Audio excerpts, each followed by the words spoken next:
नमो अरिहन्ताणं नमो सिद्धाणं नमो आयर्याणं नमो उवज्जायाणं नमो लोये सव्वसाहुणम् ऐसो पंचनमुक्कारो सव्वपावपणासनो मंगलाणं च सव्वेसिं परमं हवै मंगलम्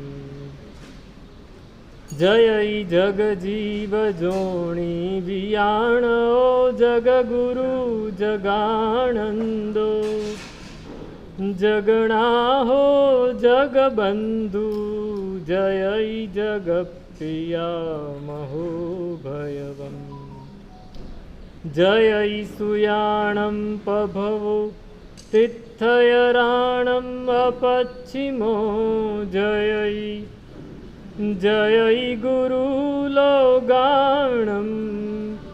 जय महपा महावीरो ओंकारं बिन्दुसंयुक्तं नित्यं ध्यायन्ति योगिनः कामदं मोक्षदं चैव ओंकाराय नमो नमः अज्ञानतिमिरान्धानां ज्ञानाञ्जनशलाकया नेत्रमुन्मीलितं येन तस्मै श्रीगुरवे नमः अचिन्त्यचिन्तामणिकल्पशाखिने विशुद्धसद्ब्रह्मसमाधिशालिने दयार्णवायार्थितदायिने सतां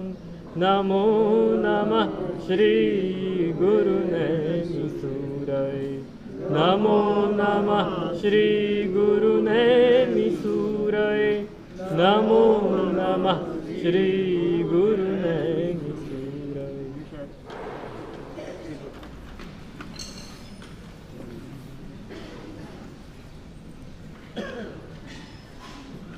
भवबीजाङ्कुरजनना रागाद्याक्षयमुपागता यस्य ब्रह्मा वा विष्णु वा हरो जिनो वा नमस्तस्मै। कलिकाल सर्वज्ञ आचार्य भगवंत श्री हेमचंद्राचार्य एमनी बात करवी छे। अपने त्या अनेक महापुरुषो थया, अगणित महापुरुषो थया, कल्पना पण न करी शकीए एवा कार्यो कर्या। पण हेमचंद्राचार्य अने बीजा महापुरुषो एमां फरक केटलो? बीजा बधाय महापुरुषोए जे कार्य कर्या ए आपणा जैन धर्म ने, जैन समाज ने, जैन शासन ने उपयोगी थया। बीजाए अपनाव्या तो उपयोगी थया, न अपनाव्या तो उपयोगी न थया। पण हेमचंद्राचार्य एवा कार्यो कर्या के आखी दुनिया ने उपयोगी थया, आखी दुनिया ने उपयोगी थया एवा कार्यो कर्या। अपने आ गुजरात छे ने, आ गुजरात ए गुजरात देश, गुजरात राज्य ए शब्द सेना उपरथी आव्यो? गुर्जर, गुर्जर क्षत्रियो जे राजस्थान में हता, भिन्नमालनी आजुबाजुमां, ए लोको त्यांथी उतरीने आव्या एटले एनी परथी गुजरात आव्या। अने एमनी भाषा कई? गुजराती। आजे गुजराती भाषा आखी दुनिया में बोलाय छे। नॉर्वे में पण गुजरातीओ रहे छे, फिनलैंड में पण गुजरातीओ रहे छे। तमे कोई कल्पना न करी शको एवा देशों में पण गुजराती रहे छे। ए दरेक गुजराती बच्चों गुजराती भाषा बोले ए कोनी देन छे? हेमचंद्राचार्य। हेमचंद्राचार्य एमणे आपणने गुजराती भाषानुं व्याकरण आप्युं। गुजराती भाषा तो हती ज, अपभ्रंश प्राकृत भाषाना 6 प्रकार छे। प्राकृत भाषा छे ने एना 6 भेद छे। महाराष्ट्री, शौरसेनी, પૈશાચી, ચુલિકા પૈશાચી, માગધી અને અપભ્રંશ. એમાં અપભ્રંશ જે ભાષા છે એમાંથી આપણી ગુજરાતી ભાષા, એ ગુજરાતી અપભ્રંશ તરીકે બોલાતી હતી પહેલાં. આપણે બોલીએ છીએ ને, ચૌક કસાએ પડી મલ્લુ લૂરણું, એ કઈ ભાષા છે? અપભ્રંશ ભાષા છે. પ્રાકૃત નથી, અપભ્રંશ ભાષા છે. સો ઝીણું પાસું પયત છઉ વંચ્યું, પાસું બોલે છે, પાસો નહીં. ભવે ભવે પાસ ઝીણચંદ્ર, ત્યાં પાસ બોલો છો તમે, અહીંયા પાસું બોલો છો. એ આપણી ગુજરાતી ભાષા છે, પાછળ ઉ લાગી જાય. તો એ ગુજરાતી ભાષાનું વ્યાકરણ એ હેમચંદ્રાચાર્યે રચ્યું. એ વ્યાકરણ એવું ચુસ્ત રચ્યું છે કે આજે પણ આપણે એના એ જ શબ્દો એ જ રીતે એ જ લઢણમાં બોલીએ છીએ. આ હેમચંદ્રાચાર્ય. ભારતના અનેક સાહિત્યકારો થઈ ગયા, અનેક શાસ્ત્રકારો થઈ ગયા, પાણીનીએ વ્યાકરણ બનાવ્યું. આનંદવર્ધન, મમ્મટ, એમણે કાવ્ય પ્રકાશ, સાહિત્ય દર્પણ, સાહિત્યના ગ્રંથો બનાવ્યા. અક્ષપાદ, ગૌતમ વગેરે ન્યાયસૂત્ર, ન્યાયના ગ્રંથો બનાવ્યા. ગંગેશ ઉપાધ્યાય, એમને ચિંતામણી નામનો ન્યાયનો એવો ગ્રંથ બનાવ્યો કે આજે પણ ન્યાય ભણવાવાળા એ ચિંતામણીને ભણ્યા વગર આગળ ના વધી શકે. અમરસિંહે અમરકોશ બનાવ્યો. ભટ્ટી, કાલિદાસ, બાણ, મયુર, આ બધાએ મહાકાવ્યો બનાવ્યા. આ બધા જ સાહિત્યકારો, ભગવાન વ્યાસ, વૈપાયન વ્યાસ, એમણે મહાભારતની રચના કરી. વાલ્મીકીએ રામાયણની રચના કરી. આ બધા જ ગ્રંથો આખી દુનિયાના લોકો ભણે છે, પણ આમાં એકે સાહિત્યકાર ગુજરાતનો નથી. ગુજરાતનો એક પણ સાહિત્યકાર નથી. તમે કલ્પના કરો, ગુજરાતના લોકોને શું ગમે? શું શા પૈસા ચાર, તોલવાનું, માપવાનું, પૈસા ગણવાના, અને બહુ જ આનંદ આવી જાય કોઈ વસ્તુમાં તો વાણિયા ભાઈ જબ રીજત હૈ તબ કાઢત દાંત બજાવત તાલી, અનુમોદના. આપણે આ કરીએ છીએ. સાહિત્ય સાથે કાંઈ જ લેવા દેવા નથી. સાહિત્ય એટલે શું? અચ્છા, શબ્દ હું પૂછું, સાહિત્ય એટલે શું? ઇંગ્લિશમાં એને શું કહેવાય? લિટરેચર. લિટરેચર લિટરેચર એટલે કે સાહિત્ય. સાહિત્ય એ શેને માટે રચાય? કોઈ પણ વ્યક્તિ સાહિત્યની રચના કરે. લિટરેચર એ કોણ રચી શકે? જે લિટરેટ હોય. લિટરેટ એટલે ભણેલો હોય, સ્કોલર હોય. તો લિટરેચર એ સાહિત્ય એ શેને માટે રચાય? આપણા મનને એક દિશામાં વાળવામાં. આપણે સતત આપણા સ્વાર્થમાં રમતા હોઈએ. આપણે સતત આપણી કુદરતી જે પ્રેરણાઓ છે, કુદરતી નેચરલ ઇન્સ્ટિંક્ટ્સ, ખાવું છે, પીવું છે, ઊંઘવું છે, આગળની પ્રજાને પેદા કરવી છે, બસ આ આપણી કુદરતી પ્રેરણા છે. એમાંથી આપણને બહાર કાઢીને કોઈક બીજી દિશામાં લઈ જાય, એનું નામ સાહિત્ય. અને એ સાહિત્ય આપણા ગુજરાતમાં હતું જ નહીં. બહારથી જ બધું આયાત થયેલું. અને એક આ નરબંકો એવો નીકળ્યો, કલિકાલ સર્વજ્ઞ હેમચંદ્રાચાર્ય, જેણે આ બધા એક એક ગ્રંથો રચ્યા હતા. એને બધા વિષયના બધા જ ગ્રંથો એમણે એકલા હાથે રચ્યા. એમણે વ્યાકરણ રચ્યું, એમને કાવ્યાનુશાસન રચ્યું, એમને શબ્દકોશ રચ્યો, એમણે પ્રમાણ મીમાંસા ન્યાયનો ગ્રંથ રચ્યો, એમણે દ્વ્યાશ્રય મહાકાવ્ય જેવું મહાકાવ્ય રચ્યું, મહાભારત ને રામાયણ જેવું ત્રિષષ્ટિ શલાકા ચરિત પુરુષ રચ્યું, યોગશાસ્ત્ર રચ્યું. તમે કલ્પના તો કરો કઈ દિશા એમણે બાકી રાખી છે, કઈ શાખા બાકી રાખી છે. બધી જ શાખાઓમાં પોતે. અને એમની માટે કેવા શબ્દો બોલાય? Highly intellectual giant, ocean of knowledge. આપણા ભારતના, અને ખાસ તો આપણે જૈનો જ એમને ઓળખતા નથી. તમે જર્મની જાઓ, તમે સ્વિટ્ઝરલેન્ડ જાઓ, તમે સ્વીડન જાઓ, ત્યાંના પ્રોફેસરો કહે છે કે હેમચંદ્રાચાર્ય એટલે એમનો ગ્રંથ આપણે એમને આપીએ તો માથે મૂકીને નાચે.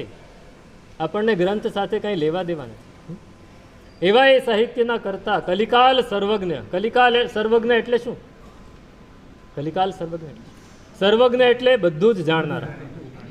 કલિકાલના સર્વજ્ઞ એવો અર્થ થાય પણ એમના માટે વિદ્વાનોએ એવો અર્થ કાઢ્યો કે કલિકાલમાં જેટલું પણ જાણવા જેવું હતું એટલું બધું જ જાણી લીધું.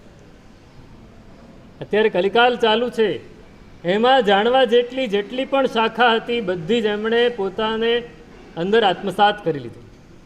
આવા એ કલિકાલ સર્વજ્ઞ. ગુજરાત એમનું ઓશિયાળું છે. આજથી 118 વર્ષ પહેલાંની વાત છે. લોકમાન્ય તિલક 1904 લગભગ ઈસવીસન, અને પૂના કે કોઈક વડોદરામાં કોઈક મોટી સભા હતી, અને સભાને સંબોધન કરતા એમણે કહ્યું કે આ ગુજરાત એ સંસ્કારોથી ભરેલું છે, મૃદુતા છે, સૌમ્યતા છે, સમન્વયવાદિતા છે, અહિંસા છે, ક્ષમા છે, મૈત્રી ભાવ છે. ગુજરાતના આ સંસ્કાર છે. પણ એ સંસ્કારનું પરિબળ કયું, એ સંસ્કાર પાછળનું કારણ કયું? 3 વ્યક્તિ છે. આ સંસ્કાર ગુજરાતમાં આજ સુધી ટક્યા છે. તમે જુઓ, બીજા પ્રદેશો, બીજા રાજ્યો, ત્યાં જાઓ તો હિંસા જોવા મળે, ત્યાં જાઓ તો કઠોરતા જોવા મળે, ચોરી લૂંટફાટ બહુ જ સામાન્ય, હિંસા બહુ જ સામાન્ય. ગુજરાતમાં નહીં મળે. કારણ શું? તો કે 3 વ્યક્તિ છે. કલિકાલ સર્વજ્ઞ હેમચંદ્રાચાર્ય અને એમનાથી પ્રતિબોધ પામેલા 2 રાજાઓ, સિદ્ધરાજ જયસિંહ અને રાજા કુમારપાળ.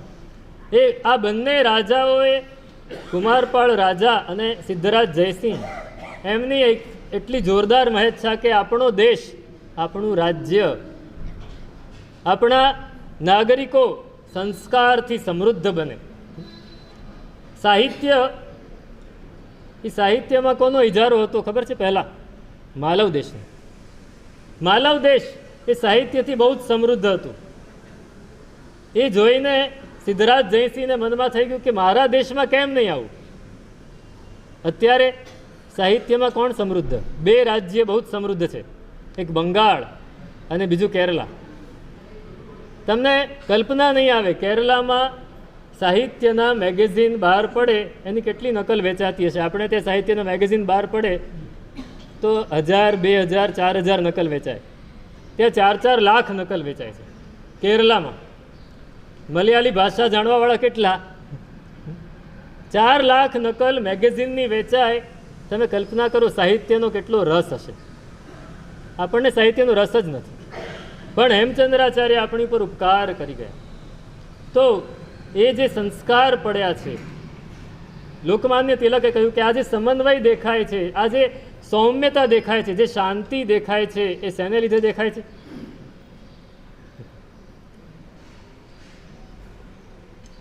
એ હેમચંદ્રાચાર્ય અને કુમારપાળ અને સિદ્ધરાજ જયસિંહને લીધે દેખાય છે. તો આવા કલિકાલ સર્વજ્ઞ હેમચંદ્રાચાર્ય વિશે આપણે વાત કરવી છે. કેવા હતા હેમચંદ્રાચાર્ય ભગવંત? કેવા હતા? કેવા દેખાતા હતા? આપણને તો ખબર નથી. આપણે તો નેમિશ્વરેશ્વરજી મહારાજને પણ નથી જોયા, પણ જેમણે જોયા છે એ વર્ણન કરે એવું હેમચંદ્રાચાર્ય ભગવંતને જેમણે નિરખ્યા છે, જે એમની પાસે રહ્યા છે, એમના ચરણોની સેવા કરી છે, એવા એક આચાર્ય ભગવંત છે, સોમપ્રભાચાર્ય. આચાર્ય સોમપ્રભાચાર્ય. તમે એક ગ્રંથનું નામ કદાચ સાંભળ્યું હશે, બહેનોએ કદાચ વધારે સાંભળ્યું છે, સિંદૂર પ્રકર. એ સિંદૂર પ્રકરના રચયિતા સોમપ્રભસુરી, એમણે એક ગ્રંથ રચ્યો છે કુમારવાલ પડિબોહો. હેમચંદ્રાચાર્યે કુમારપાળને કઈ રીતે પ્રતિબોધ આપ્યો, એમાં હેમચંદ્રાચાર્યનું લાઈવ વર્ણન કર્યું છે. કેવા દેખાતા હતા?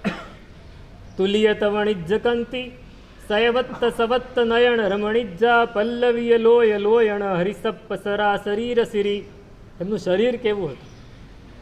એમણે જોયા હશે ત્યારે હેમચંદ્રાચાર્ય અબાઉ 65 હતા, પણ શરીર યોગ સાધનાને લીધે એટલું સુડોળ, એટલું સુંદર દેખાય કે જાણે સુવર્ણ વર્ણ શરીર છે, સોનાની કાંતિ, ચમકતું શરીર. અને એમની આંખો કેવી હતી? તો કે કમલ ખીલેલું હોય અને કેવું સરસ દેખાય એવી એમની આંખો હતી. અને લોકો એમને જોઈને પછી આંખોનું મટકું મારતા ભૂલી જતા હતા, એટલા સુંદર દેખાતા હતા. અને એમનું ચારિત્ર કેવું હતું તો કે આ બાલત તણો બિહુ ચારિત્તમ જણ જણીય જણ ચમત્કારમ 22 પરિસહસહણ દુદ્ધરમ તિવ્વતવપવરમ. એમનું ચારિત્ર બાલ્ય અવસ્થાથી પણ એકદમ ઉત્કટ ચારિત્ર, જ્ઞાન હતું સાથે ચારિત્ર પણ. લોકોને આમ જોતા આમ અંદરથી આશ્ચર્ય થઈ જાય કે આવું ચારિત્ર કોઈ પાળી શકે, આવું ચારિત્ર પાળી શકે ખરા, એમ અંદરથી આશ્ચર્ય થાય. અને 22 પરિસહને સહન કરીને શરીર એવું કસાયેલું હતું કે તીવ્ર તપ કરતા છતાં પણ ક્યાંય થાકતું નથી. તીવ્ર તપ કર્યું છે એમણે. ક્યાંય એમના તપની વાત આવે છે? કેટલું તપ કર્યું, ખૂબ તપ કર્યું. અને એમની વાણી કેવી હતી? મુણીય વિષમત્થ સત્થા નિમ્મીય વાયરણ પમુહ ગંથ ગણા પરવાઈ પરાજય જાય કિત્તિ મયી જગપ્રસિદ્ધા. એમની મતિ એ કેવી હતી તો વ્યાકરણ વગેરે અનેક શાખાઓના ગ્રંથો એમણે રચ્યા અને જાણે માખણમાં સોય ઘૂસી જાય એવી રીતે દરેક વિષયમાં એમની બુદ્ધિ તીક્ષ્ણપણે ઘૂસી જતી હતી. અને પરવાદી જેટલા પણ એમની પાસે આવે એ એમની પાસેથી કંઈક મેળવીને જતા હતા, કોઈ જીતીને નથી જોયું, અને પરાજય પામીને જ જતા હતા. અને વાણી કેવી હતી તો કે ધમ્મ પડવત્તિ જણનમ અતુચ્છમિચ્છત્ત મુચ્છિયાણમપી મહુખીર પમુહ મહુરત્ત નિમ્મિયમ ધમ્મવાગરણમ. ધર્મનું વ્યાખ્યાન એ જ્યારે આપે ત્યારે સાંભળવાવાળાને એમ લાગે કે અમે મધ પી રહ્યા છીએ, અમે ઘી પી રહ્યા છીએ. ક્ષીરાસ્રવ, મધુ આસ્રવ અને ઘૃતાસ્રવ, જાણે દૂધ પી રહ્યા હો અને કેવી અનુભૂતિ થાય એવી એમની વાણી સાંભળીને અનુભૂતિ થતી. અને અતુચ્છ મિચ્છત્ત મુચ્છિયાણમપી, મિથ્યાત્વમાં ગળા ડૂબેલા હોય એ પણ એમની વાણી સાંભળીને ધર્મમાં લાગી જતા. આવી એમની વાણી. અને ઈચ્છાઈ ગુણોહમ હેમ સૂરીનો પેચ્છી ઊણ છેય જણો સદ્દહૈય દિઠ્ઠે વિહુ તિથંકર ગણહર પમુહે. બુદ્ધિશાળી લોકો, પ્રજ્ઞાવાન લોકો દરેક કાળમાં હોય જ. એ આપણે જૂની વાતો કરીએ તો એ માનવા તૈયાર ન હોય. આપણે એમ કહીએ કે તીર્થંકર પરમાત્માને સમવસરણ રચાતું હતું. પહેલો ચાંદીનો ગઢ, બીજો સોનાનો, ત્રીજો રત્નોનો, અને એની પર 4 મુખે પરમાત્મા બિરાજમાન હોય અને ઇન્દ્રો બધા ચામર ઢાળતા હોય, 8 પ્રાતિહાર્ય હોય, 34 અતિશય હોય. આ બધી વાતો આપણે કરીએ, કોણ સાંભળે? શ્રદ્ધાળુ હોય સાંભળે, જેને રસ હોય સાંભળે. બુદ્ધિશાળી માણસ કે આ બધી અંબક છે, આવું કાંઈ હોય જ નહીં. ગણધરો એ સુવર્ણ કમલ ઉપર બેસીને દેશના આપતા હતા, કોણ સાંભળે? કોઈ વાત સ્વીકારે નહીં આપણી. પણ જ્યારે હેમચંદ્રાચાર્ય પાઠ ઉપર બેસીને પ્રવચન આપતા હતા અને એમનું પ્રવચન સાંભળે એ આવા બુદ્ધિશાળી લોકો પણ આવીને સાંભળે, અને એ સાંભળ્યા પછી કે એમને જુએ, એમની વાણી સાંભળે, એમની બુદ્ધિનો એમને અનુભવ થાય, ત્યારે કહે કે જો હેમચંદ્રાચાર્ય આવા હોય તો તીર્થંકર અને ગણધર અવશ્ય હોવા જોઈએ. હેમચંદ્રાચાર્ય આવા હોય તો તીર્થંકર ગણધર તો એનાથી વધારે સારા હોય જ ને. આ હેમચંદ્રાચાર્યને જોઈને તીર્થંકર ઉપરની શ્રદ્ધા વધી જતી.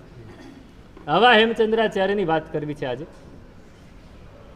બહુ જ સંક્ષેપમાં કરવી પડશે, આપણી પાસે સમય ઓછો છે.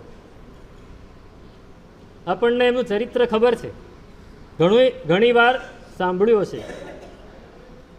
જે વસ્તુ ઓછી જાણીતી છે એ જ વાત કરું. પહેલાં એમની ગુરુ પરંપરાની વાત કરું. એમનો ગચ્છ કયો હતો? ખ્યાલ છે કોઈને? પૂર્ણતલ્લ ગચ્છ.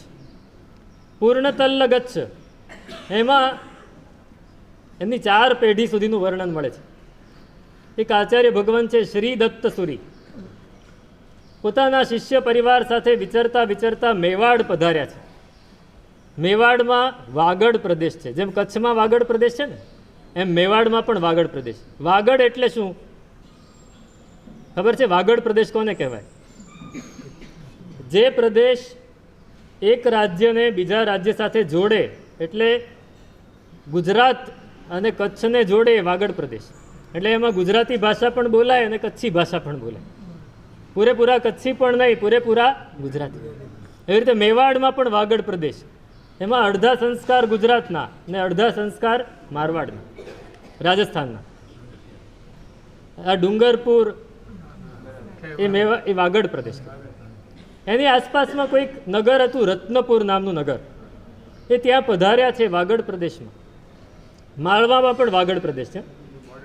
બોર્ડરનો બધો એ પ્રદેશ વાગડ કહેવાય, જે ગુજરાત સાથે જોડાયેલો.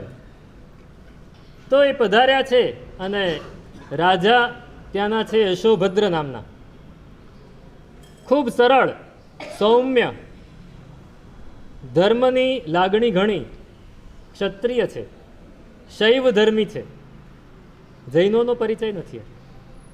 આચાર્ય ભગવંત પધાર્યા છે એ રત્નપુરમાં અને એમને વસ્તી મળી એ રાજમહેલની નજીકમાં જ. રાજસ્થાનમાં રાજમહેલ રાવલા કે રાજકુલ, એ રાવળાની બાજુમાં જ એમને વસ્તી મળી છે, ત્યાં રોકાયા છે. બહુ ખુલ્લી જગ્યા મળી છે. અને રાજા રાત્રે ઝરૂખામાં ઊભો છે. રાત્રે સાધુઓ શું કરે? સ્વાધ્યાય. રાત પડી છે, સાધુઓ સ્વાધ્યાય કરે છે. સ્વાધ્યાયનો મધુર ધ્વનિ સંભળાય છે. ઉપાશ્રયમાં રાત્રે સ્વાધ્યાયનો જ અવાજ આવતો હોય, વાતોનો અવાજ ના આવતો. સ્વાધ્યાય કરી રહ્યા છે બધા સાધુઓ, સૂત્રો બોલી રહ્યા છે, કોઈક અર્થનું પ્રકાશન કરી રહ્યા છે, કોઈક કૌશગમાં બેઠા છે, પણ જે સૂત્રોનો અવાજ આવી રહ્યો છે અને રાજાની ઊંઘ ઉડી ગઈ હતી, એ અવાજ સંભળાયો કે આવું મધુર સ્વરે કોણ બોલી રહ્યું છે. ઊભા થયા, ઝરૂખામાં આવ્યા, જોયું તો અંધારું હતું, પણ ચાંદની રાત હતી અને સાધુઓ બધા બેઠા બેઠા સ્વાધ્યાય કરી રહ્યા હતા. આ સાધુઓ અત્યારે રાત્રે સ્વાધ્યાય કરે છે, સૂતા નથી. જૈન સાધુઓ ઉત્કટ ચારિત્ર પાળે એટલી ખબર, કષ્ટ બહુ સહન કરે એટલી ખબર, પણ રાત્રે પણ સ્વાધ્યાય કરે છે. સવારે જવું છે એમની પાસે.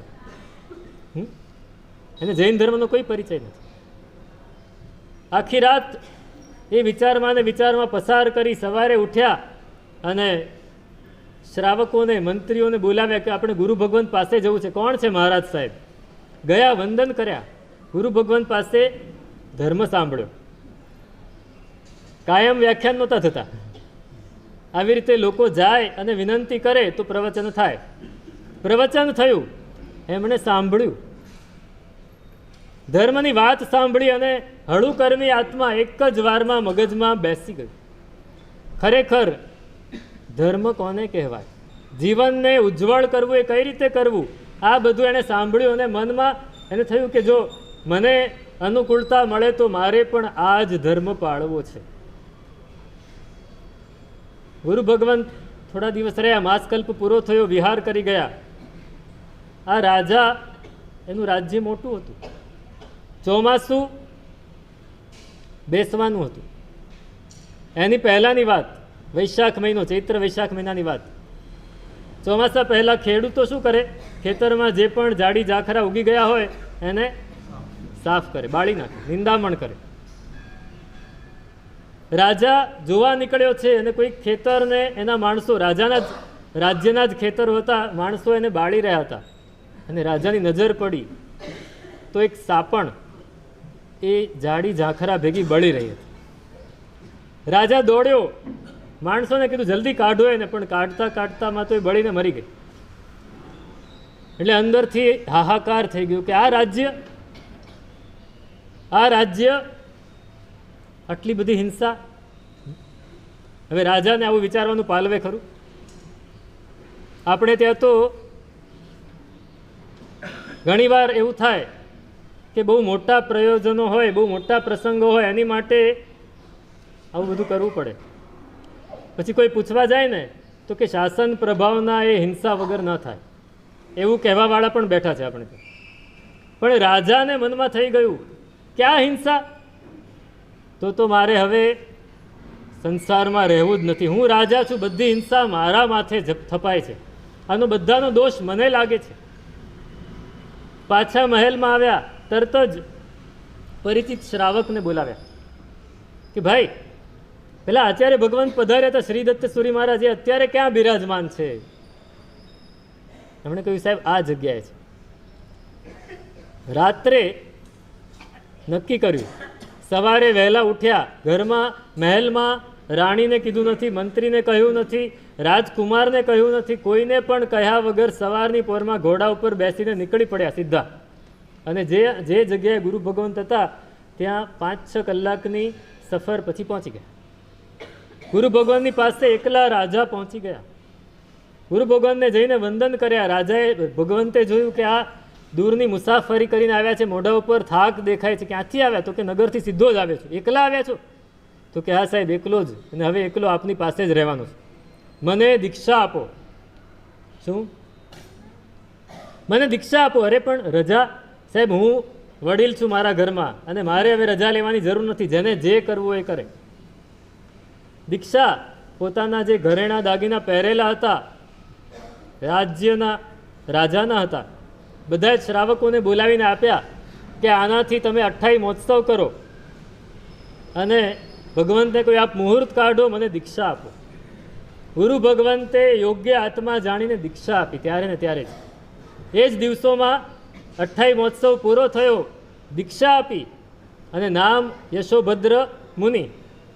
દીક્ષા લેતા વે તેમણે અભિગ્રહ કર્યો. અઠવાડિયામાં ઘણું કેટલું શીખ્યા હશે કે એમણે અભિગ્રહ કર્યો કે યાવત જીવ ઉપવાસના પારણે, ઉપવાસ કરવાના પારણે આયંબિલ કરવાનો, એકાંતર ઉપવાસ કરવાના પારણે યાવત જીવ. ગુરુ ભગવાન અભિગ્રહ આપો. ગુરુ ભગવંતે અભિગ્રહ આપ્યો. ભણ્યા, તૈયાર થયા, અને ગુરુ ભગવંતે એમને આચાર્ય પદે આરૂઢ કર્યા. એ જમાનો હતો આચાર્ય એક જ બને આખા ગચ્છમાં. પૂર્ણતલ્લ ગચ્છના ગચ્છાધિપતિ તરીકે એમને જાહેર કર્યા. એમનાથી વડીલ કેટલા હશે, પણ યોગ્યતા, એ યોગ્યતા જોઈ અને ગુરુ ભગવંતે એમને આચાર્ય બનાવ્યા. આ યશોભદ્ર સુરી, આ બીજી પેઢી. એમના શિષ્ય થયા પ્રદ્યુમ્ન સુરી, આચાર્ય પ્રદ્યુમ્ન સુરી. એ પણ એવા જ તપસ્વી, એવા જ જ્ઞાની, એવા જ શાસ્ત્રકાર.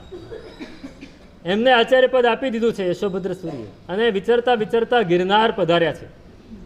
ગિરનારમાં નેમિનાથ પરમાત્માની યાત્રા કરી અને દેરાસરમાં બેઠા, અને બધાએ શિષ્યોને બોલાવ્યા, પાસે બેસાડ્યા કે જુઓ, સાચું તીર્થ તો જ્ઞાન દર્શન ચારિત્રથી યુક્ત ઉપયોગવંત આત્મા, એ જ સાચું તીર્થ છે. પણ જ્યાં જ્યાં પરમાત્માના કલ્યાણકો થયા એ પણ તીર્થ છે. એટલે આપણે આ તીર્થમાં આવ્યા છીએ, અને આ તીર્થમાં આવ્યા પછી મને એક ભાવના થઈ છે, હું તમને જણાવું છું. હવે હું અનશન સ્વીકાર કરું છું. શું? મારા પછી હવે આચાર્ય પ્રદ્યુમ્ન સુરી તમને સંભાળશે. અને પેલા લોકો હજી કંઈ બોલે પહેલાં એમને પછખાણ લઈ લીધા, અને ત્યાં ને ત્યાં બેસીને 13 દિવસ સુધી અનશન પાડીને ભગવાનના દરબારમાં જ સમાધિપૂર્વક સ્વર્ગે સંચાર. એ પ્રદ્યુમ્ન સુરી ભગવંત, એ પણ એટલા વિદ્વાન, એટલા તપસ્વી, એટલા ચારિત્રવંત. એમના શિષ્ય થયા આચાર્ય દેવચંદ્ર સુરી. દેવચંદ્ર સુરી અધ્યાત્મની પરાકાષ્ઠા, અવધૂત આત્મા, અવધૂત દેવચંદ્ર જ કહેવાતા. જંગલમાં જ વધારે વિચારે, શહેરમાં જોવા ના મળે. એમની ઓળખાણ આપું તો તમને ખ્યાલ આવશે કોણ હતા. આપણે ત્યાં આગમોની ટીકા કોણે લખી? નવાંગી ટીકાકાર કોણ છે? અભયદેવ સુરી. અભયદેવ સુરી અને દેવચંદ્ર સુરી બંને સગ્ગા ભાઈ. અભયદેવ સુરી અને બંને સગ્ગા માડી જાયા સહોદર ભાઈ. એકે જિનેશ્વર સુરી પાસે દીક્ષા લીધી અને બીજાએ પ્રદ્યુમ્ન સુરી પાસે દીક્ષા લીધી. ત્યારે એવા ભેદ નહોતા કે આની પાસે જ લેવી ને આની પાસે ન લેવી. એમણે દીક્ષા લીધી છે. અધ્યાત્મમાં એટલા ઊંડા ઉતર્યા છે. પ્રાકૃત ભાષાના મહાવિદ્વાન છે, પોતે તપસ્વી પણ એટલા છે. જંગલમાં જ વધારે રહે છે. અને એ ધંધુકા પધાર્યા છે. 2 પ્રકારની ઘટના આપણને સાંભળવા મળે છે. એક તમે સાંભળી હશે, બીજી નથી સાંભળી કદાચ, કે ભગવંત ધંધુકા પધાર્યા છે, ઉપાશ્રયમાં રહ્યા છે, અને ભગવંત ક્યાંક બહાર ગયા છે, અને એક શ્રાવિકા પોતાના પુત્રને લઈને વંદન કરવા આવી છે. એ વંદન કરવા માટે જુએ છે ગુરુ ભગવંત ક્યાં છે. એટલી વારમાં પેલો છોકરો આંગળી છોડાવીને ક્યાંક ભાગી ગયો. એટલે માતા એને ગોતવા નીકળી. એમાં બહારથી ગુરુજી અમારો અંતરનાદ આચાર્ય ભગવંત પધાર્યા એટલે અંદર આમ થોડી ગરબડ થઈ ગઈ, અને દીકરો દેખાતો નથી. અને માતા ગોતવા ગઈ, ગોતે ગોતે ગોતે ત્યાં જોયું તો ગુરુ ભગવાનની ગાદી ઉપર બેઠો હતો. ક્યાં? એ છોકરો ગુરુ ભગવાનની ગાદી ઉપર જઈને બેસી ગયો. અરે રે દીકરા, આ શું કરે છે તું? ઊભો થા, ઊભો થા, અહીંયા આપણે ન બેસાય. ત્યાં તો આચાર્ય ભગવાન ત્યાં જ આવી ગયા. રહેવા દે બેન, એ યોગ્ય જગ્યાએ બેઠો છે. આવતીકાલે આ ગાદી એની છે. પણ સાહેબ, આશાત ના થાય, કોઈ આશાત ના નહીં. ચાલ ચાલ દીકરા. ઊભો કર્યો, પોતે બેઠા, પોતાના ખોળામાં બેસાડ્યો કે આ દીકરો એ આવતીકાલનો જનશાસનનો સૂર્ય છે, એને તમે દીક્ષા આપો. સાહેબ, મારી ભાવના તો ખૂબ જ છે. પોતે જ્ઞાતિએ મોઢ હતા. પાહિણી માતા અને ચચ્ચિગ શ્રાવક બંને જ્ઞાતિએ મોઢ, ધર્મીજન, પણ દીક્ષા આપવા માટે ચચ્ચિગ માને નહીં. સાહેબ, એના પિતા માને એમ નથી. હું તો ઈચ્છા હમણાં જ આપી દઉં. તો કાંઈ વાંધો નહીં, હમણાં લઈ જાઓ. વળી વિહાર કરીને ગયા. થોડા સમય પછી પાછા પધાર્યા અને પાછા આવ્યા, સીધા એમના ઘેર ગયા. ચતુર્વિધ સંઘને લઈને ચચ્ચિગ શ્રાવકના ઘેર. પાહિણી માતા રાજી રાજી થઈ ગઈ કે ચતુર્વિધ સંઘ, શ્રી સંઘ, આચાર્ય ભગવંત મારા ઘેર પધાર્યા. સાહેબ, પધારો પધારો, મને લાભ આપો. તો કે લાભ આપવા માટે જ આવ્યો છું. આ છોકરો મને વરાવી દે, છોકરો મને વરાવી. એ માતાનું કાળજું કેવું હશે? આવી માતાઓ છે ને, એને લીધે જનશાસન ઉજળું છે. પિતા એ દીક્ષા ના આપી શકે. કોણ આપે દીક્ષા? માતા. માતા આપે. માતાને અંદરથી ભાવ છે કે મારો દીકરો ધર્મમાં આગળ વધે, શાસનનો શિરતાજ બને. સાહેબ, હું વરાવી દઉં, પણ એના પિતા આવીને કંઈ કરશે તો કે પછી સંભાળી લઈશું, તું વરાવી દે. એ દીકરાને વરાવી દીધો અને આચાર્ય ભગવંત વિહાર કરીને ખંભાત ગયા, સાથે દીકરો ગયો. આ એક પ્રસંગ. હવે એ જ ઘટના બીજી રીતે આવે છે, જે ગ્રંથોમાં નોંધાયેલી છે. આચાર્ય ભગવંત ધંધુકા પધાર્યા છે, વ્યાખ્યાન આપ્યું છે, અને વ્યાખ્યાન પૂર્ણ થયું અને એક 7 વર્ષનો બાળક ઊભો થઈ ગયો કે સાહેબ, આપની દેશના સાંભળીને મને વૈરાગ્ય જાગ્યો છે, મને દીક્ષા આપો. 7 વર્ષનું બાળક આવું બોલે ખરું? એકદમ સ્પષ્ટપણે બોલ્યો. એટલે આચાર્ય ભગવંત એકદમ આશ્ચર્ય પામ્યા કે કોણ છે આ? ત્યારે બાજુમાં એનો મામા નેમિનાગ નામના એમના મામા ઊભા થયા કે સાહેબ, આ મારા બહેનનો દીકરો છે, ભાણિયો છે, અને એની ભાવના બહુ જ ઉત્તમ છે, એને દીક્ષા લેવી છે, આપ દીક્ષાની રજા આપો. પણ કઈ રીતે? તો કે સાહેબ, આ જ્યારે જન્મ્યો હતો, એ જન્મવાનો હતો, એની માતાના ગર્ભમાં હતો, ત્યારે માતાએ સ્વપ્ન જોયું કે એમના ઘરના આંગણે આંબો ઉગ્યો અને આંબાને મોહર આવ્યા. ત્યારે આંબો ઉડીને જનરલ જે બગીચો હતો એ બગીચામાં જઈને સ્થિર થઈ ગયો, અને પછી એમાં ફળ આવ્યા, અને આખા નગરના બધા જ લોકો, પશુઓ, પંખીઓ, બધાએ આંબાને સેવ્યો. આવું એને સ્વપ્ન આવ્યું હતું. અને જ્યારે આ જન્મ્યો ત્યારે સુગંધી પુષ્પોની વૃષ્ટિ થઈ હતી, દેવદુંદુભી વાગ્યા હતા, આકાશમાં જયનાદ થયો હતો. એની ભાવના સાચી છે, આપ એને દીક્ષા આપવાની અનુમતિ આપો. પણ એના માતા પિતા રજા આપે તો હું આપું. સાહેબ, એના પિતા રજા નહીં આપે. એની માતા તૈયાર છે, અને હું આપને એની માતા વતી બાહેધરી આપું છું કે આપ એને દીક્ષા આપો. મામા જવાબદારી લઈ શકે ખરા? અત્યારે તો મામા રોકવા આવે. આ એના બાપાને કંઈ સમજણ પડતી નથી. મને ખબર હોય મારો ભાણિયો કેવો છે. રોકવા બધાય આવે, દીક્ષા અપાવવા કોણ આવે? આ મામા તૈયાર થયા. આચાર્ય ભગવંતે વિહાર કર્યો, એના પિતા બહાર ગયા હતા, એને લઈને ચાલ્યા છે, ખંભાત પહોંચ્યા છે. આ 2 રીતના પ્રસંગ છે જે આપણે માનીએ તે મૂળ વસ્તુ દીક્ષા માટે તૈયાર પહોંચ્યા છે. અને આ તરફ પેલો ચચ્ચિગ એ આવી ગયો ઘરે, અને એને જોયું કે મારો ચાંગો ક્યાં છે? ચાંગો ક્યાં? ચાંગો, ચાંગદેવ નામ છે એનું. ચંગ એટલે સુંદર, ચંગ એટલે સુંદર પ્રાકૃત ભાષામાં. એનું નામ ચાંગો પાડ્યું. તો કે મારો ચાંગો ક્યાં છે, જલ્દી લાવો. એની માતા કે ચાંગો અહીંયા નથી. તો ક્યાં ગયો? ગુરુ ભગવંત સાથે ગયો. એ બાવાને આપી દીધો. તે બાવા કહે છે ગુસ્સામાં કે બાવાને આપી દીધો. એવું ના બોલો, આશાત ના થાય. આપણા આચાર્ય ભગવંત લઈ ગયા છે, હમણાં જ લઈ આવો. હજી તો થાક્યો પાક્યો આવે છે, પોટલી નીચે મૂકીને સીધો રવાના. મારતી સાંઢણીએ પહોંચ્યો ખંભાત. ત્યારે સાંઢણીઓ ચાલતી હતી, ઊંટડી.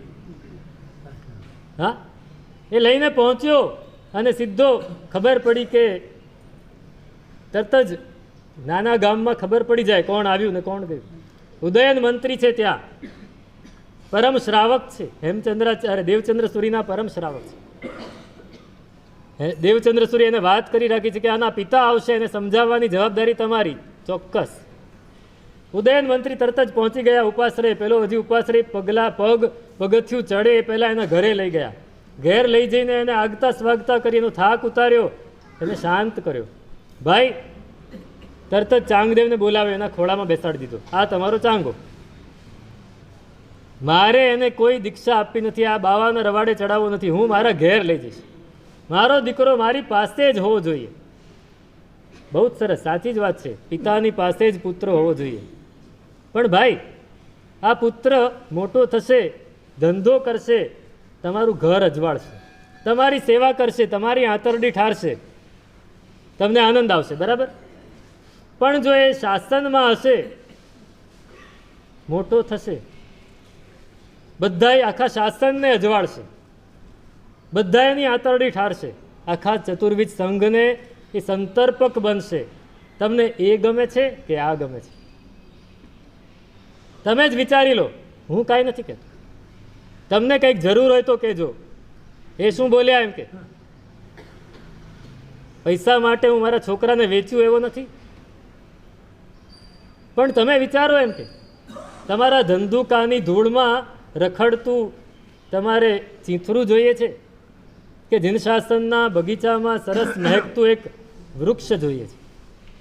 એટલું સરસ સમજાવ્યું કે એ વિચારમાં પડી ગયો કે વાત તો સાચી છે. પાટણમાં એને પાટણનો દાખલો આપ્યો કે પાટણમાં આચાર્ય શાંતિ સુરી, વાદી વેતાલ, વીર ગણી, બુદ્ધિસાગર સુરી, જિનેશ્વર સુરી, અભયદેવ સુરીના ગુરુ, આ બધાએ પાટણમાં મલધારી હેમચંદ્રાચાર્ય, આ બધાનું તમે નામ સાંભળ્યું છે? તો કે હા સાંભળ્યું છે. તો કેવા છે? તો કે સાહેબ બહુ જ પ્રભાવક છે. તો એ હરોળમાં તમારા દીકરાને બેસાડવો છે?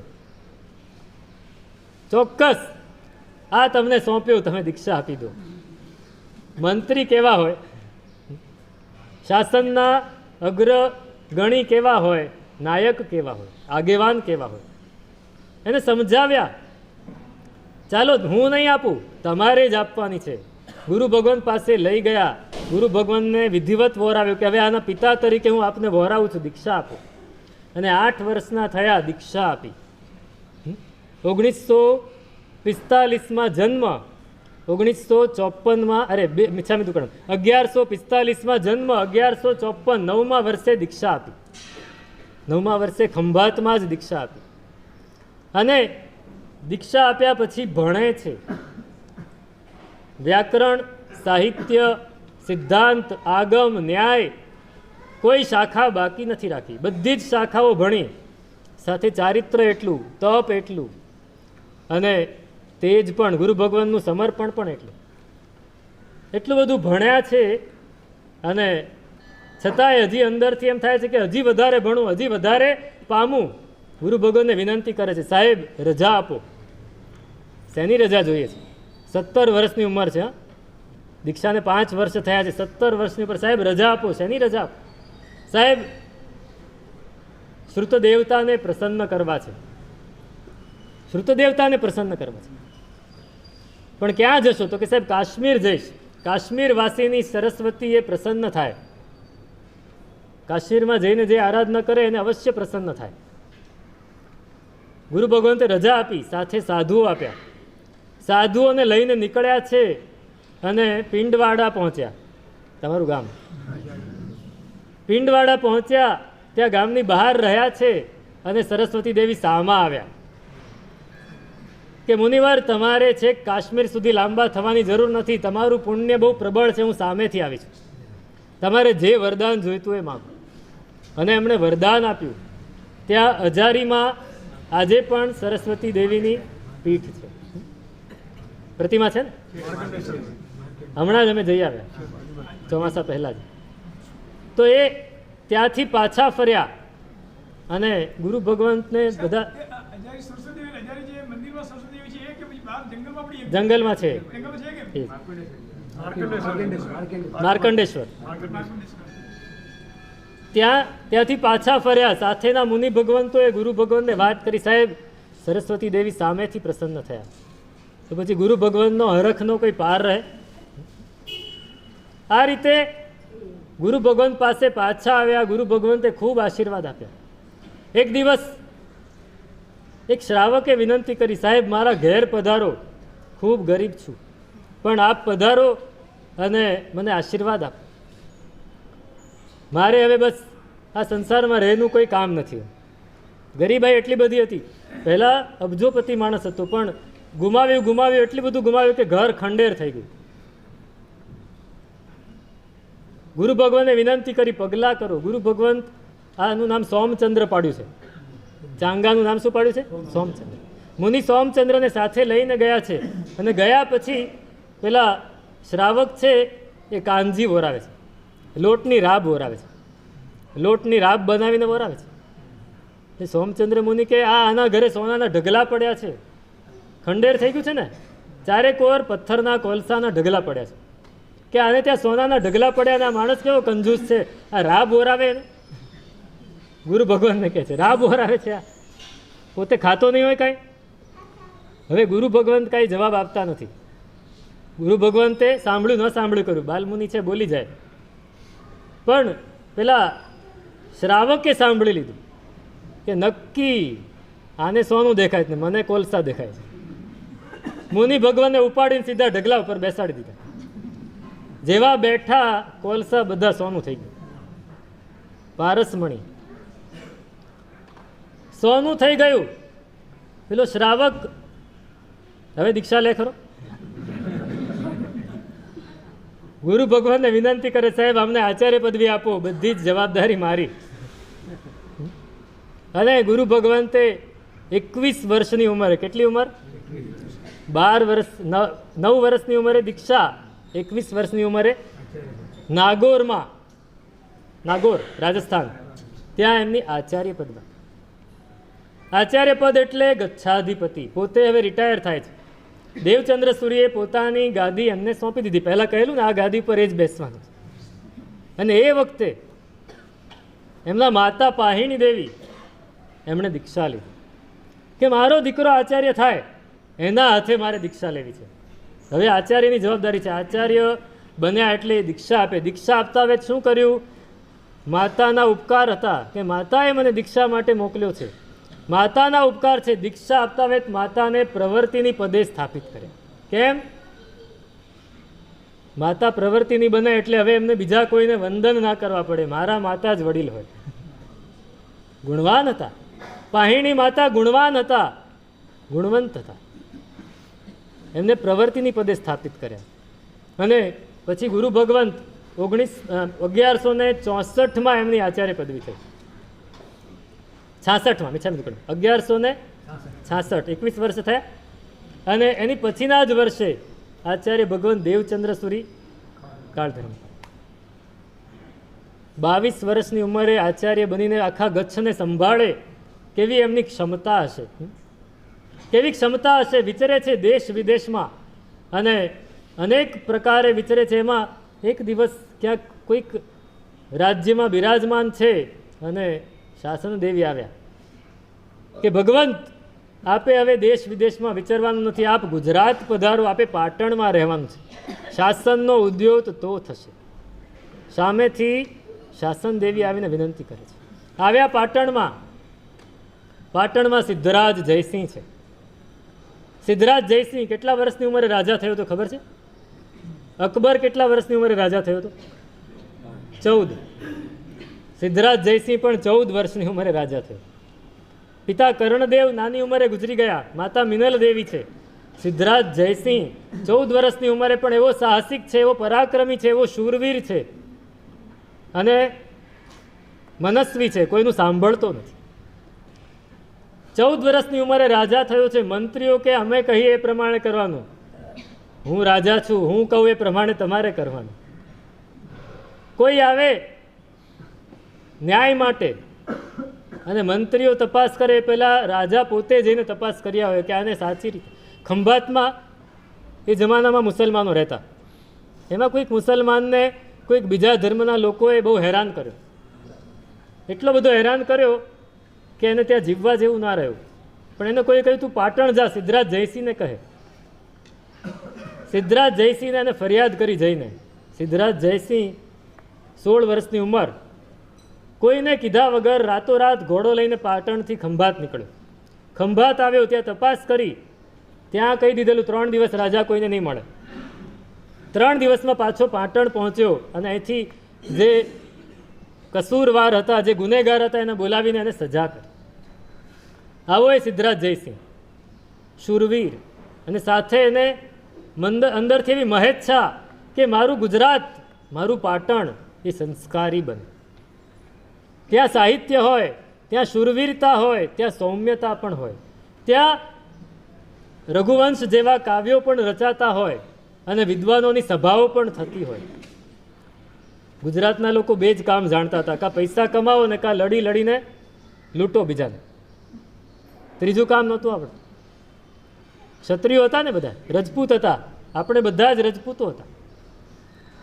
પણ સિદ્ધરાજ જયસિંહની આવી મહેચ્છા કે અહીંયા વિશ્વની શ્રેષ્ઠ સુંદરીઓ પણ હોય અને વિશ્વના શ્રેષ્ઠ બાણાવળી પણ હોય, આવી એની મહેચ્છાઓ, અને એ મહેચ્છા કોણ પૂર્ણ કરે? મને એવું કોણ કાવ્ય બનાવી આપે જે રઘુવંશની જેમ મારા ચૌલુક્ય વંશનું કાવ્ય બનાવે?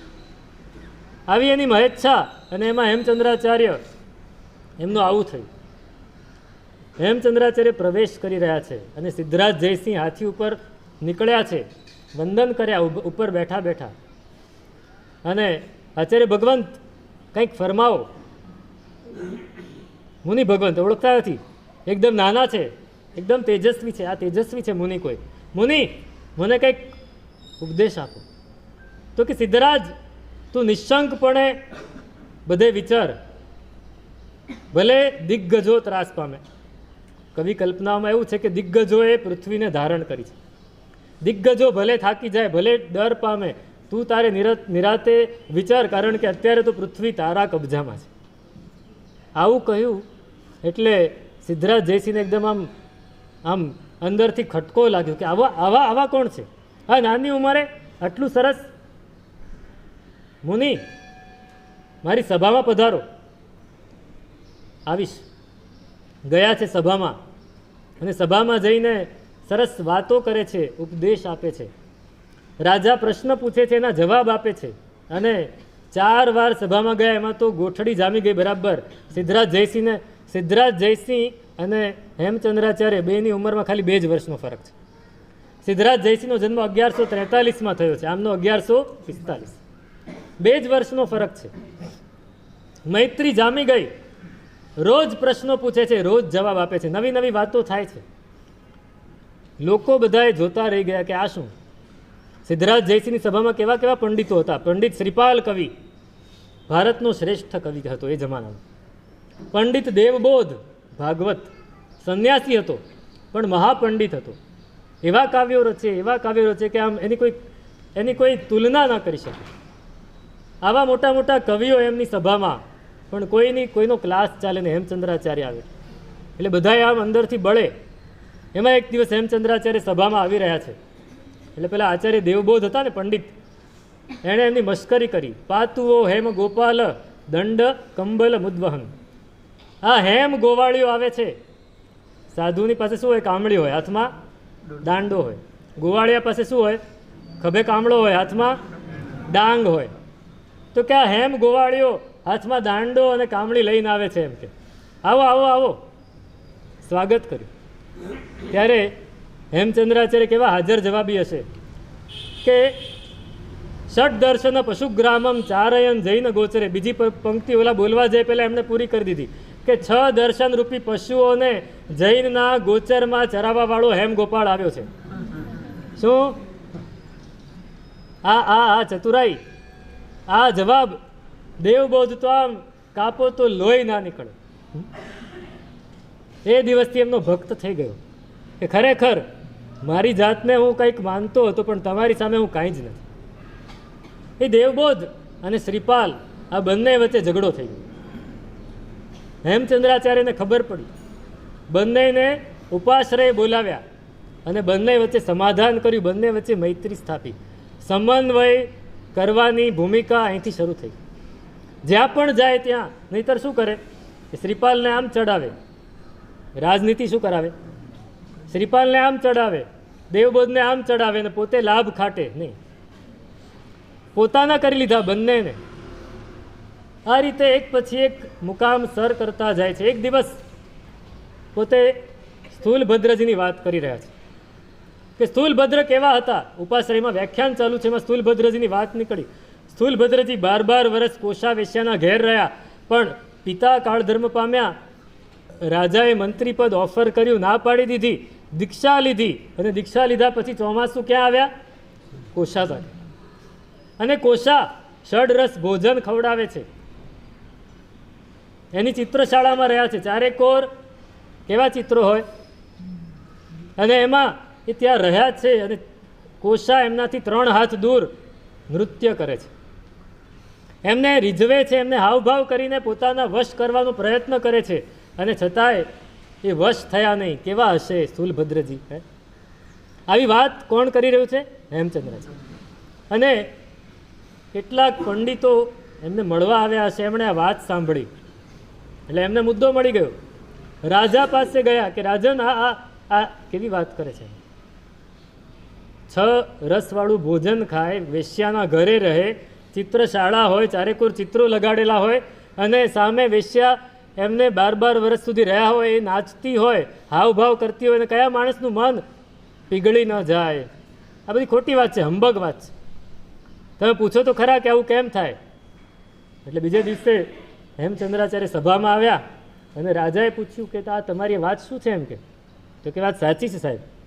અરે હોય જ નહીં, અમારા વિશ્વામિત્ર અને બધા ઋષિઓ થઈ ગયા, જંગલમાં રહેતા હતા, તાપસ હતા, પાંદડા અને કંદમૂળ ખાતા હતા, બીજું કંઈ ખાતા પીતા નહોતા.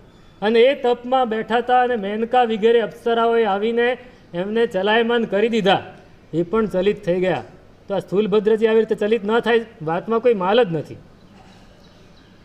હેમચંદ્રાચાર્ય, હવે આમાં શું કહેવાય?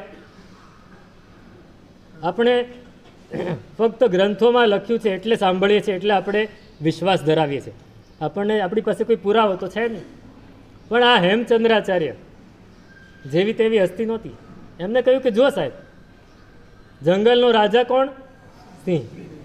સિંહ શું કરે? શિકાર કરે. હાથીને મારે, સુવરને મારે, હરણને મારે, માંસ ખાય, રોજ માંસ ખાય. એના શરીરમાં શું હોય? અગ્નિ હોય, તેજ હોય, અને છતાંય એ આખા વર્ષમાં 1-2 વાર એની સિંહણ સાથે હોય. બાકી આખા વર્ષમાં વારંવાર સિંહણ સાથે ન હોય. એની સિઝન આવે વર્ષમાં 2 વાર, ત્યારે જ હોય સિંહણ સાથે. સિંહ છે, અને એની સામે કબૂતર છે. કબૂતર કાંકરા ખાય, જીવડા ખાય, દાણા ખાય, એંઠવાડ ખાય, અને છતાંય રોજ નવા ઈંડા મૂક્યા કરે. તો હવે કબૂતર કાંઈ ખાતું નથી, માંસ વગેરે, અને છતાંય આટલું કામવાળું છે, કામ વાસનાવાળું છે. અને સિંહ છે, એ માંસ ખાવા છતાં પણ કામ વાસનાવાળો નથી, કેમ કે સિંહ છે. સ્થૂલભદ્ર સિંહ હતા, વિશ્વામિત્રને બધા તો કબૂતર જેવા હતા. શું થાય? શું થાય? પેલા લોકોની બોલતી બંધ થઈ. એક દિવસ વળી કોઈકે ફરિયાદ કરી કે આ જૈનો એ તો સૂર્યને માનતા જ નથી. સિદ્ધરાજ જયસિંહ સૂર્યને માનતો હતો કે સૂર્ય આપણા ભગવાન છે. આ તમે ભગવાન એને સૂર્ય તરીકે માનો છો, અને આ લોકો તો માનતા નથી. એટલે હેમચંદ્રાચાર્યને પૂછ્યું, તમે સૂર્યને નથી માનતા? કે સાહેબ, અમે જેટલું માનીએ એટલું તો કોઈ નથી માનતું. અમે તો સૂર્ય જાય એટલે ખાવા પીવાનું બંધ કરી દે છે એના શોકમાં. ચોવિયાર કરે ને બધું. તમે તો આખી રાત ખાવો છો સૂર્ય જાય તો પણ. અમને તો સૂર્ય જાય એટલે શોક થઈ જાય છે. આવા આવા પ્રશ્નોને આવા આવા જવાબ આપે. અને એક દિવસ ભોજ રાજાનું માળવા, ભોજ રાજાને પહેલાંના વખતમાં માળવ દેશે ગુજરાત ઉપર ચડાઈ કરેલી અને ગુજરાતને જીતેલું. ત્યારનું ભીમદેવ, કર્ણદેવ બધાના મનમાં હતું કે માલવાને કોઈ પણ રીતે હરાવવું છે, અને એ સિદ્ધરાજ જયસિંહને પણ હતું. તો સિદ્ધરાજ જયસિંહે માળવા ઉપર ચડાઈ કરી, હરાવ્યા, હરાવીને પાછા આવ્યા પછી ઘણી બધી વસ્તુઓ ત્યાંથી લૂંટીને લાવ્યા છે. જે જીતે એ જે પણ ધારે એ લઈ શકે, લઈને આવ્યા છે. એમાં ભોજ રાજાના ભંડારમાં પડેલા અનેક પ્રકારના ગ્રંથો છે એ લઈને આવ્યા છે. બધી જ વસ્તુઓ મહેલ રાજસભામાં પ્રદર્શિત થઈ રહી છે.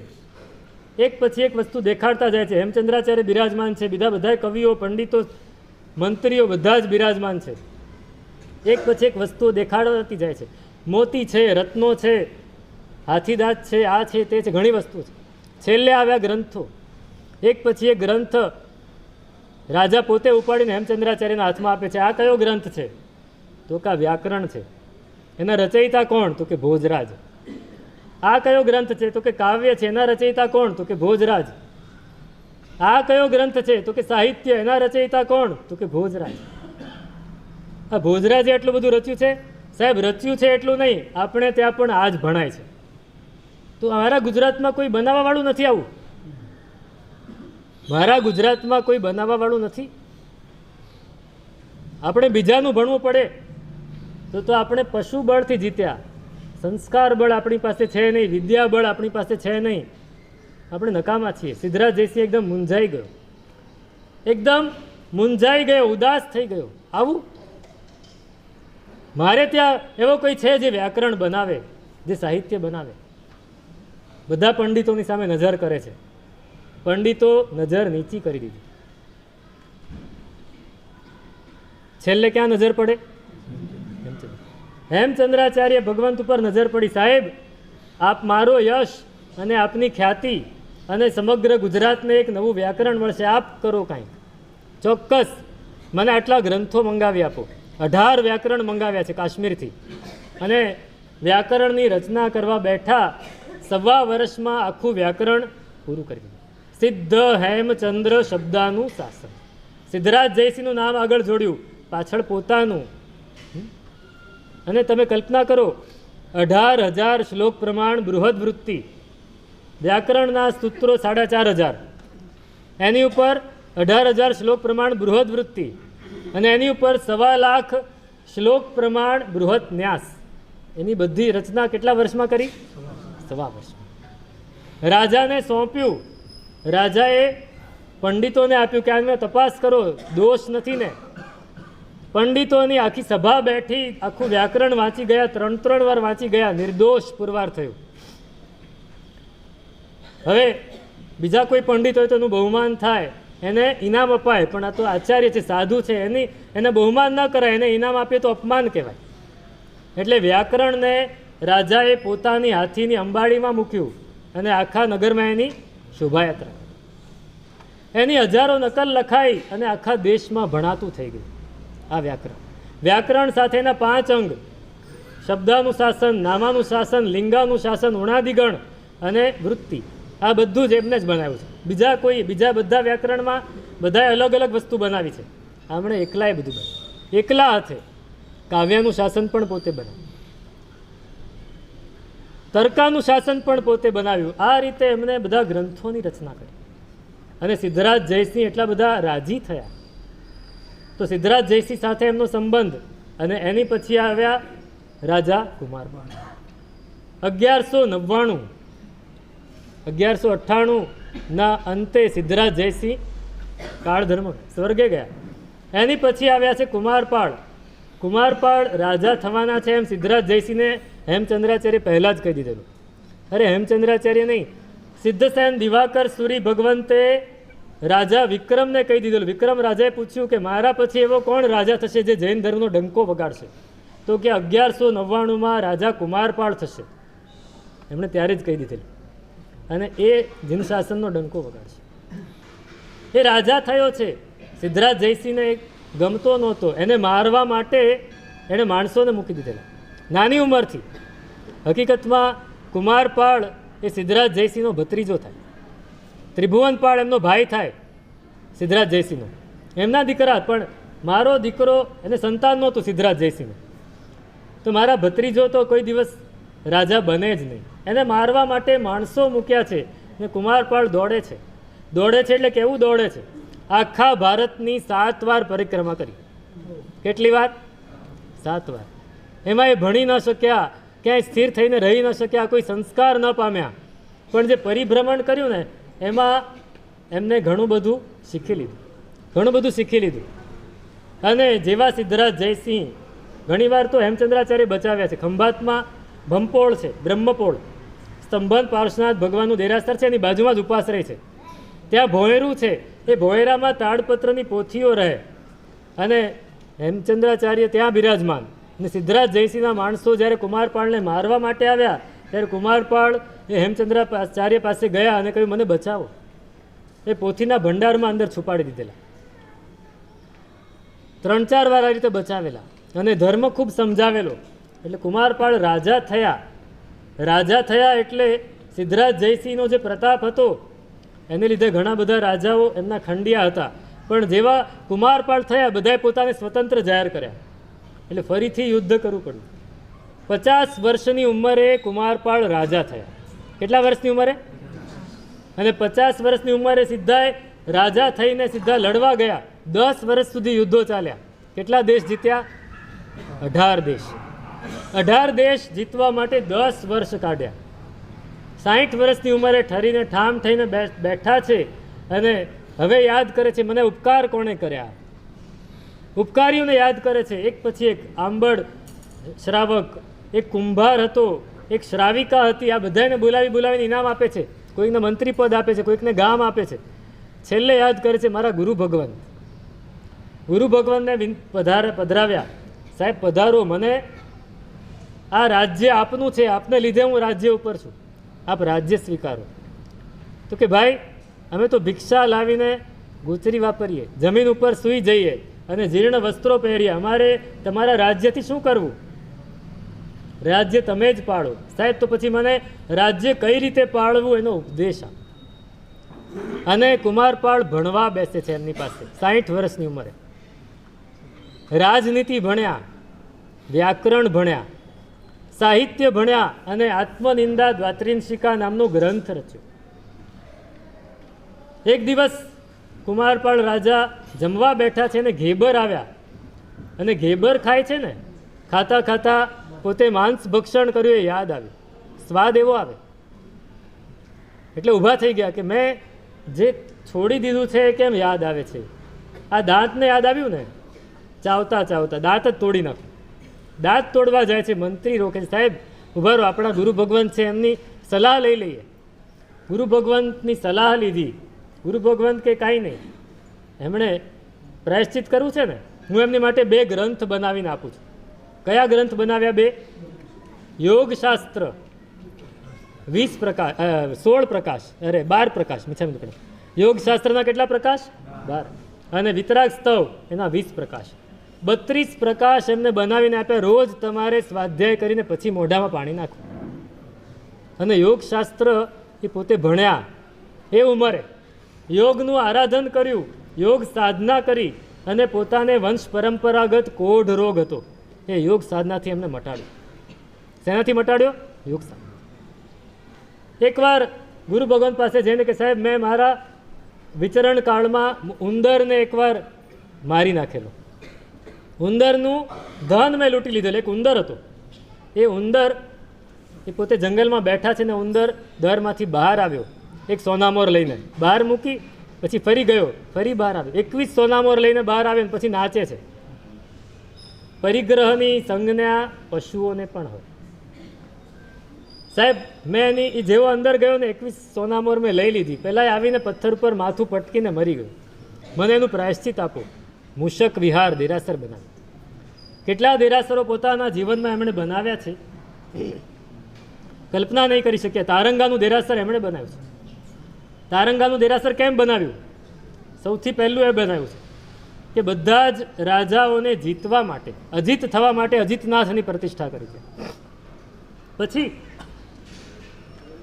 આ રીતે કુમારપાળને રોજ કંઈક ને કંઈક સમજાવે છે. એક દિવસ કહે છે, સાહેબ મને એમ થાય છે કે મારે બધા જ જીવોને અભયદાન આપવું છે. ચોક્કસ આપો.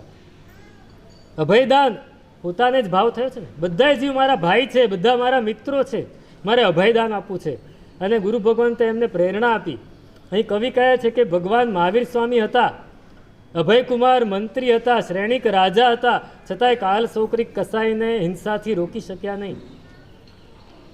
અને ભગવાન મહાવીર પણ ન રોકી શક્યા. અને હેમચંદ્રાચાર્યએ કુમારપાળ દ્વારા 18 દેશમાં અમારી પ્રવર્તન કરે. કોઈ મારવું મરવું એવો શબ્દ પણ ન બોલી શકે. એક ઘાંચી છે એ જુઓને મારતો હતો તો એને પકડીને એને દંડ કર્યો, યુકા વિહાર બનાવ્યો. એમનો ભાઈ, એમનો બનેવી, એમની બહેન હતી દેવલદેહ. એ દેવલદેહનો પતિ એ સાંભર રાજાનો, એટલે રાજ્યનો રાજા હતો, રાજસ્થાનના જ એક પ્રદેશનો. અને બંને ચોપાટ રમતા હતા. અને ચોપાટમાં પેલી સોગઠી મારે ને, આ પેલા જાંગડ, કુમારપાળને પોતાના શાળાને જાંગડ કહેતા હતા કે આ જાંગડની સોગઠી મારી જો. દેવલદેહ કે રહેવા દો, મારવાનું બોલો નહીં, આ શબ્દ નહીં બોલો. તો કે મારીને 7 વાર મારી એમ કે. તો કે મારો ભાઈ તમને નહીં છોડે. દેવલદેહ કુમારપાળને ફરિયાદ કરી. એ આવ્યા અને પેલાને હરાવીને ફાંસીએ લટકાવ્યો, બનેવીને મારી નાખ્યો. કે તું હિંસા કરે છે, મારવાનું બોલે છે, મારા રાજ્યમાં નહીં ચાલે. બહેનને વિધવા કરી પણ આ નહીં ચાલે, પોતાના બનેવીને મારી નાખી. તો આવા કુમારપાળ. અને હવે વાત અહીંયા આવે છે, હેમચંદ્રાચાર્યની એક વાત કરીને પૂરું કરું કે આવા રાજાઓને પ્રતિબોધ પમાડ્યા. હેમચંદ્રાચાર્યના એક શિષ્ય હતા, આચાર્ય, મુખ્ય શિષ્ય હતા આચાર્ય રામચંદ્ર સુરી.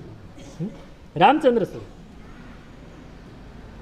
મૂળ બારોટ, ચારણ હતા પોતે, ગઢવી. નાની ઉંમરે, ઘરમાં કોઈ હતું નહીં, પિતા નહોતા, વડીલ કોઈ નહોતા, પોતે જ ઘરને સંભાળે. કેવી રીતે સંભાળે? દાણા પીઠમાં મજૂરો દાણાની ગુણો મૂકતા હોય, એમાંથી અમુક દાણા પડી ગયા હોય, એ ભેગા કરીને વીણી લાવે ને ઘર ચલાવે. ને એમાં કોઈક શ્રાવકની નજર પડી ગઈ. છોકરો બહુ તેજસ્વી હતો. હેમચંદ્રાચાર્ય પાસે લઈ આવ્યા, સમજાવ્યું, દીક્ષા લીધી. કેવા તેજસ્વી હતા કે એકવાર ગુરુ ભગવાનની સાથે રાજસભામાં ગયા છે અને એમાં શ્રીપાળ કવિએ એક મસ્ત કાવ્ય બનાવ્યું હતું. એ કાવ્યનું પઠન કરે છે. એ કાવ્યનું પઠન કરે ત્યારે આ બાળમુનિ 10-11 વર્ષની ઉંમર છે, એ આમ માથું ધૂણાવે છે. એટલે પહેલાં શ્રીપાળ કવિ કે કેમ બાલમુનિ માથું કેમ ધૂણાવો છો? તો કે તમારા કાવ્યમાં, હકીકતમાં ઉપાશ્રયથી નીકળ્યા ત્યારે હેમચંદ્રાચાર્ય ના પાડી હતી કે એક પણ શબ્દ બોલતો નહીં, તું એક પણ શબ્દ બોલતો નહીં. પણ આ હવે એને માથું ધૂણાવી દીધું અને શ્રીપાળ કવિએ પૂછી લીધું એટલે બોલવાની ના પડાય એવું હતું નહીં. એને કહ્યું કે તમારા કાવ્યમાં અહીંયા અહીંયા અહીંયા આ દોષ છે. શ્રીપાળ કવિ સડક થઈ ગયા, ઊભા થઈ ગયા કે આ આટલી પ્રતિભા. અને સિદ્ધરાજ જયસિંહ કે આ બાલમુનિ આટલા સરસ ભણેલા, એની નજર એવી બેસી ગઈ કે ત્યાં તે એમની એક આંખ ફૂટી ગઈ, એક આંખ ફૂટી ગઈ. આવા એ રામચંદ્ર મુનિ ગુરુ ભગવંત પાસે આવીને કહે છે, સાહેબ આપને એક વિનંતી છે. સાથે ઉદયન મંત્રીને લાવ્યા છે, કપરદી મંત્રીને લાવ્યા છે, બધા ભેગા થઈને આવી ગયા. સાહેબ વિનંતી છે. શું? તો કે કુમારપાળ રાજા એ જૈન બન્યા છે, એ આપણા જીન શાસનને સમર્પિત થયા છે, તો અત્યારે આપણે એમના પાસે આપણા કામ કરાવી લેવા જોઈએ. શું થાય? શું કરવું જોઈએ? જીન શાસનના જે પણ કામ બાકી હોય, કોઈ દેરાસર કરાવવાનું હોય, કોઈ જીર્ણોદ્ધાર કરાવવાના હોય.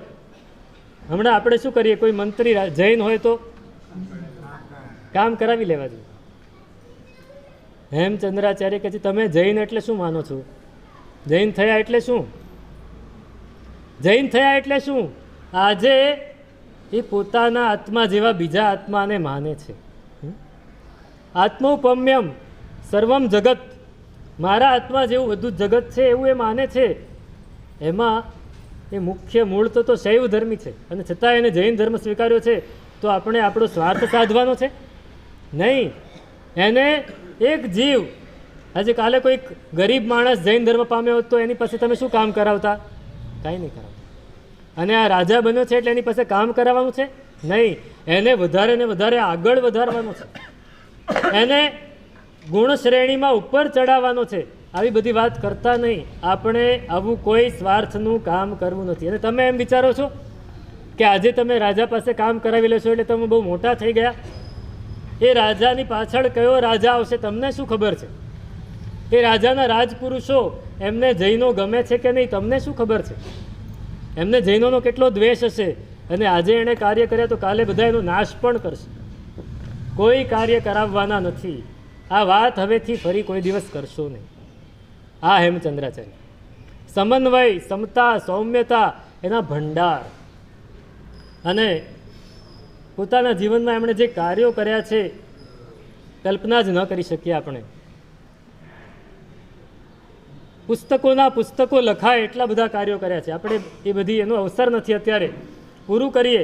હેમચંદ્રાચાર્ય 84 વર્ષની ઉંમર થઈ છે. એની પહેલાંની એક વાત, એમના માતા 100 વર્ષની ઉંમરે સ્વર્ગે સંચરવાના હતા અને નિર્યામણા કરાવવા માટે હેમચંદ્રાચાર્ય ગયા છે.